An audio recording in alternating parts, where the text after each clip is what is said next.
give you the basics of how software should be engineered, how a software should be modeled. So keeping that in view, you shall be learning many things, right? From how to, whenever you are building a project or maybe a system, right, a software on any application, then what are the methods, what are the phases, what are the various um, situations it should be looked into it and it should be engineered. So all these things basically you will be knowing in this subject that is software engineering. That is the reason the subject is called software engineering. Engineering means we are going to make following certain principles and foundations. Okay, so that this subject basically will help you to do many things while making a software, right from finding the elicitation for uh, I mean to say from the customers for whomever you are making the software, how to perform requirement gathering, how to know what are the things required, what are the technical specifications, what are the platform you will be using, how to do information gathering, what are the tools required for uh, structured analysis. So many things are there, and how you have to move from the design phase ultimately to the implementation phase. Okay, so all these things will basically be taught in software engineering. Similarly, when a product is being made, so once a product is being made, yes, is my voice audible? Yes, sir, your Yes, voice sir. is audible. Yes, sir. Yes, sir. Yes, sir. Yes, sir. So once suppose if a software is being made, then you need to perform the testing as well to validate whether whatever you have built the product that is correct or not. So all these concepts you will be learning in software engineering. Okay, so this semester you will be having a minor project as well. Basically for the textbook, this is the textbook you can note down. You can check if ebook is available, or maybe if your senior has got this textbook, then this will be very much useful. This is the Fundamentals of Software Engineering by Rajiv Mal, okay, PHI publication. So this is the one that you should be having along with you. Okay, this is very, very important. Okay, so when I talk about software engineering, what is software engineering? So from the name itself, we know that software engineering, so it is composed of two types. I mean to say two parts, two words basically, software and engineering. So when I say software, what is a software? A software is nothing but a program code, isn't it? Which is executable in nature, So, what and was which the book's name? the book's name is Fundamentals of Software Engineering. Okay, written by Rajiv Mal. Okay, and publication is PHI. Okay, so this is a must actually. This book not only will help you now for your undergraduate program, but if anyone wants to pursue masters, or maybe later suppose someone wants to give for competitive exams also government level, then many questions are being asked from this particular book. So it is highly recommended that this book is should be with you. You can purchase also, it's not very expensive, so you can look into that, and you can see, okay, how you can get this done. You can, if ebook is also available, then in that case you can download the ebook also, so you can see and then take your own decisions, okay, how you are going to get this book. So let us start then. First of all, we need to know, since we are studying about software engineering, right? So what is software engineering? So from the name itself, we can find that software engineering is comprised of two words, software and engineering. Correct? For us to understand about software is very easy because we are from CS background. So if anyone asks us what is a software, we can say that it is an executable program code, okay, which is being made so that it can do some kind of computation for us. Okay, now a software is made up of many things like executable programming code, libraries. You have already done so many programming languages, right? So you have already seen so many libraries that a particular software may be composed of. Okay, there may be certain documentations as well where the entire briefing of how the software was being built, okay, what were the platforms which was being used, okay, so all those things will be documented, and even a manual also will be there, wherefore you can say a layman of how the software should be used, that thing also will be there. Okay, So software when made for a specific requirement, okay, like for example, it can be for a client, it can be for a company, it can be for an organization. So whenever we are make a custom based software, then that becomes a software product. Okay. So when we say a software, it's very easy to relate. So when anyone will ask us, we will say that it is software is nothing but a program which is comprised of executable codes, and we make that code so that it will serve to do certain kind of computations. Now that software, when it is being made, it will consist of many things together, like executable programming code, the libraries which is being used to make the software, and also the documentations. Okay. And also, if suppose if we are making a software for a particular client, for a particular organization, for a particular company, then we just don't term that as just simply a software, but we say as software product. Okay. Whereas, what is engineering? Engineering means we have made the software, we have developed the software product, but based on certain scientific principles and methods. That means the software product, if it is based on the concepts, that means while making the software, if it is based on certain scientific principles and methods, and using those principles and methods, we have made the software, then we can say that we have engineered the software basically.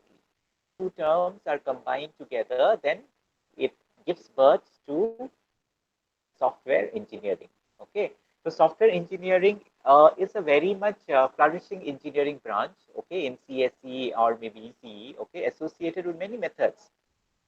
Okay, give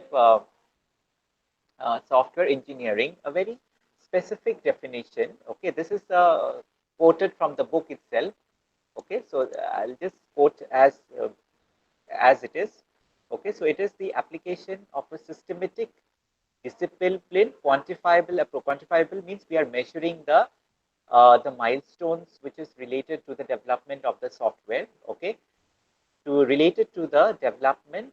Okay, when we are making the software operation, that means how the software is working and how the software is being maintained. Okay, so IEEE basically define the software engineering, saying that the application, that means the product which we are developing, should be very much systematic. That means all the principles, guidelines that we are following should be systematic in nature. It should not be haphazard. It should be made in a disciplined environment. That means it will have a certain timeline, okay, of the software to be developed, and it will be quantifiable in nature. Quantifiable, that means we can measure many factors, how much efforts we are putting in, how much time duration we are putting in. Okay, so all those considerations that we are measuring, quantifiable in nature, related to the development of the software operation. That means when the software is being used, and after the software has been deployed on the client side, it has to be maintained also from. That is the reason this definition they are saying that the application of a systematic, disciplined approach to the development, operation, and maintenance of software. Now, while a software is being made, or whenever a software product is being made, for the developer, actually, it depends whether the system that he's going to build much fresh, which is he has never done that before, of similar kind of nature, certain experience he has. So if he has certain past experience of making the software product, okay, related to the methods that he has used, or the scientific principles that he has followed, guidelines that he has followed. So based on that, if he has certain experiences, then making that software product will be comparatively much more easier. If suppose, in example, if it is he's doing something which is very much fresh, okay, it may be many things. Maybe he doesn't know how to proceed. He may be not be mastering in certain technologies, isn't it? But the client has asked that you have to make in this technology only. Then the effort and the time consumption will be much more. Okay, so basically, whenever we are making a software, okay, for someone who has a past experience already, past experience doesn't mean only in building the software. The methods that the person will be using, the engineer, the language that the engineer will be using. So all these considerations, if we take together, then making the software becomes much more easier. Okay. But on the other side, if suppose someone wants to make a very large software product, that means it has a very big, huge amount of a very voluminous kind of software, then in that case, software engineering principles becomes very much effective in making a good quality software cost. Okay. So what is it trying to say is, let's say, for example, for a small kind of a software, okay, there are two parts here. First is just talking from the experience point of view. It is saying that if suppose someone has an experience in building a software already, then for that particular programmer or for the software developer to make the system becomes much more easier. All right. Now, in case, let's say, for example, there are two cases. Let's say first case is that one small program or maybe a small system has to be developed, and on the other side a very big system has to be developed. Okay, so in case of a small system, or if let's say or something for which has a very small program, then in that case, without using the guidelines or the engineering principles which is already proven, even without using those principles also we can build it very easily. But something which whose system or a software product is very in a very large scale, that means it is very big, then in that case building a particular software without following any software engineering principles or any particular protocol, or without following any kind of guideline, will be very, very difficult. Because for a big product, there are many considerations will be coming. Okay, like for example, there may be many parts. Okay, every part may be different from one another, so many things will come. So in that situations, basically we have to follow the principles or the guidelines which is available to us. So that is the reason why we have to be clear while making a software, that it has to be engineered well. Engineered means the principles and the guidelines have to be followed very, very predominantly. Okay. So what I have said, they are saying the same thing, that without using the software engineering principles, then it would be difficult to build very large programs. Okay. In industry, it is usually needed to develop large programs to accommodate multiple functions. So in real time, when you're working in a software industry, so there the scale of the software will be very large. Okay, and in a particular software product, there may be multiple functions. So without following a particular principle and guideline or methodologies, it becomes very difficult to build the product. Okay, because if we don't follow, there may be certain anomalies which we will not be able to handle. A problem with developing such large commercial programs is that the complexity and difficulty levels of the programs increases exponentially with their sizes. So whenever we have a particular product already ready, but if you want to add new functionalities, okay, but as the new functionalities are added, or if let's say for example it is being upgraded, then in that case what happens, there may be many things which we may encounter, and it will be difficult to accommodate, okay, the scaling up of the product. So hence, to resist or to control such kind of issues, that is the reason that the principles, methods, and the guidelines should be followed. Okay? So software engineering principles helps to reduce the programming complexity. We will be coming to know what are the principles. There are certain models also we will be coming to know. Okay, slowly. Okay. So software engineering principles basically use two techniques to reduce the complexity of the problem.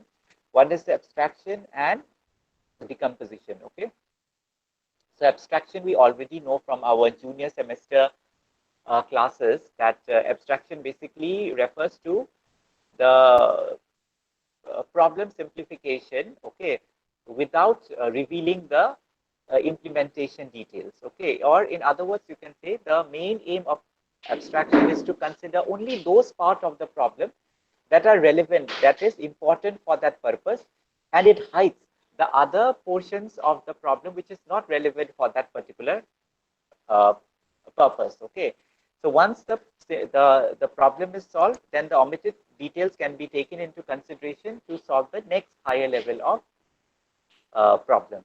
Okay, so in abstraction, in simple terms, what is it saying, that it will hide the implementation details. It will not be saying how the work is done, but the main objective, the focus is of achieving the target. Okay, the applied part, but it will not be uh, uh, uh, like revealing the details of how the implementation is being done. So in this way, what happens, the complexity of the problem is hidden, but the main focus is basically on how the problem or the job is being done. Okay. The other approach is decomposition. So decomposition means what? To break down, correct? So whenever we have a complex problem, the approach has to be to break down the complex problem into various smaller parts, okay, or in smaller problems.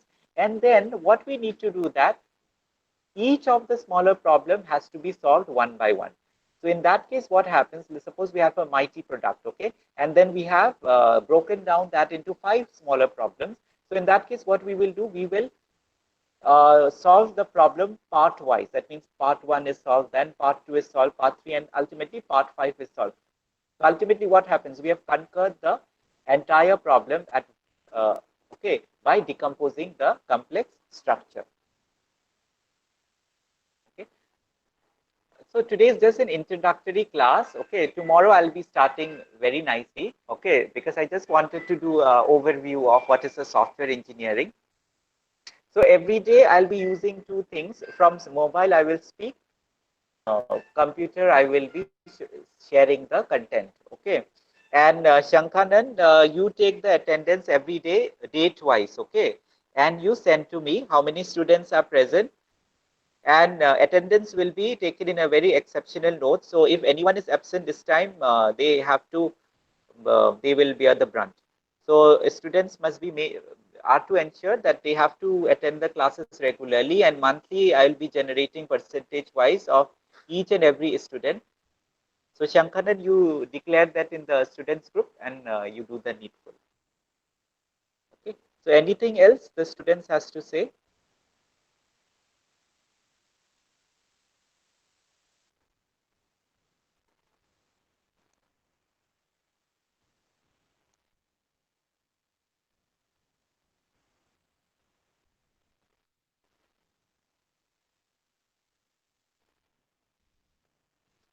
So I think that's okay for today. Then yeah, Arbas, tell me.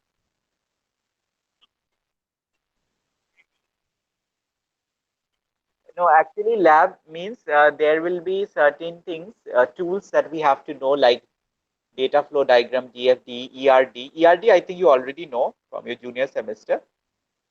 Then, yeah, entity relationship diagram, uh, that will be there. And I forgot certain things were there. UML will be there. Okay. So those things I'll teach you as the classes will progress. Okay.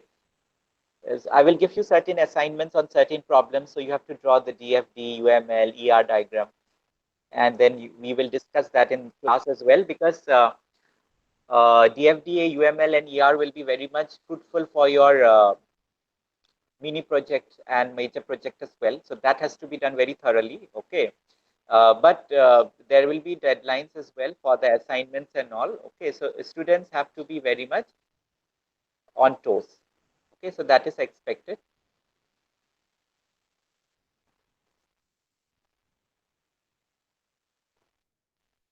See, for minor project, what you can actually, all right, I'll not talk much today. Just I can say this much. For minor project, all of you have to have to select one particular project title, I would rather say. Second thing is that each one of you, for minor project, I'm saying, okay, this is not for the sixth semester. For minor project, each one of you will be having a particular internal guide, and you have to report to the internal guide. Second thing regarding the minor project is that a title that you will choose, none of the students should have the same title, and it should not be in groups. That I think I've already said in fourth sem also, no, that project cannot be done in groups. Remember very well. So no projects has to be done in group. Every student must have individual projects, and you need to develop the system accordingly. So that you have to do. And since we have started with the fifth semester classes, so students must make a point to with the selection of project title, or maybe if placement committee can generate at least 50 to 60 topics, and from there the students can choose. What do you suggest, or let them choose?